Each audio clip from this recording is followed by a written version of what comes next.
Max Muller ने अपनी पुस्तक India what can it teach us में एक स्थान पर लिखा है, अगर मैं अपने से पूछूं कि हम यूरोप के वासी जो अब तक केवल ग्रीक, रोमन तथा यहूदी विचारों में पलते रहे हैं, किस साहित्य से वह प्रेरणा ले सकते हैं जो हमारे जीवन के भीतरी परिशोध करे, उसे उन्नति के पथ पर अग्रसर करे, व्यापक बनाए, सही अर्थों में मानवीय बनाए, जिससे हमारे इस पार्थिव शरीर को ही नहीं, हमारी सनातन आत्मा को भी शांति मिले।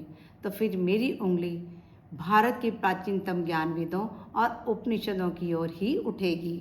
आइए चलते हैं भारत की गंगोत्री से उपजने वाली ज्ञान गंगा की धारा में डुबकी लगाने के लिए और करते हैं सरल शब्दों में वेदों के ज्ञान को प्राप्त। नमस्कार सभी को। आज हम ऋग्वेद के प्रथम मंडल के सूक्त 65 के बारे में जानेंगे।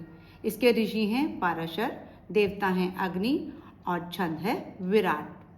हे अग्निदेव, पशु चुराने वाले के पद चिन्हों के साथ जाने वाले मनुष्य के समान सभी बुद्धिमान देवगण आपके अनुगामी हों।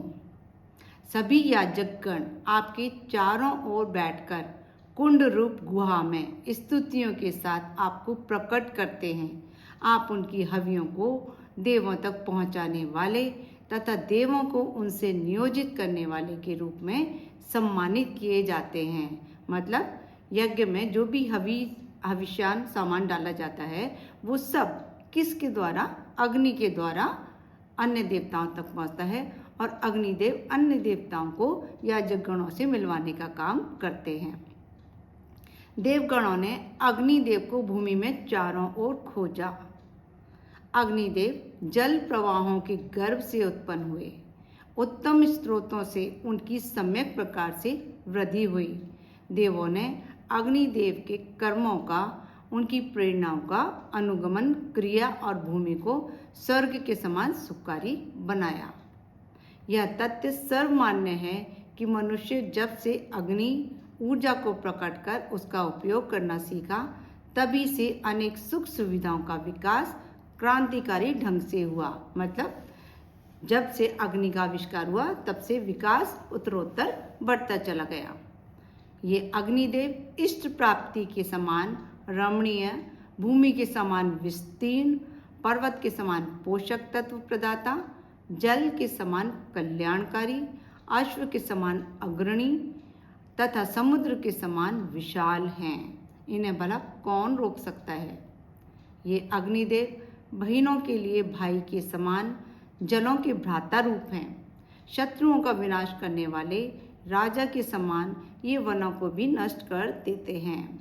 जब ये वायु से प्रेरित होकर वनों की ओर अभिमुख होते हैं तो भूमि में बालों के सदृश वृक्ष वनस्पतियों का नाश कर देते हैं।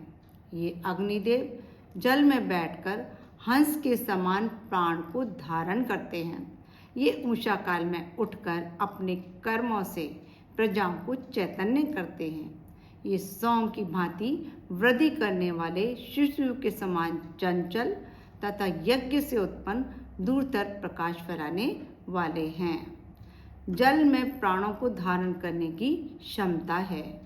जल के माध्यम से दिए गए शाप वरदान में जल ही साधक के प्राण को आरोपित करता है।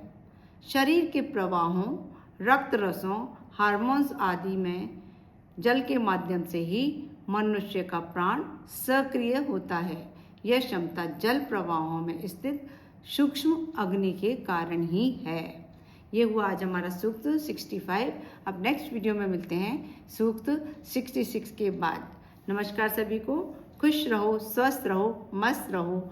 और यदि आपने मेरे इस चैनल को अभी तक सब्सक्राइब नहीं किया है तो कृपया इसको सब्सक्राइब कर लें और अपने बेल आइकन भी दबा लें ताकि नई आने वाली वीडियो जल्दी से जल्दी आपको प्राप्त होती रहें। और अपने वैल्यूएबल कमेंट्स भी अवश्य दीजिएगा क्योंकि वो मुझे मोटिवेट भी करते हैं और अगर कुछ सुधार की आवश्यकता हो तो मैं अपने में सुधार भी कर सकूं।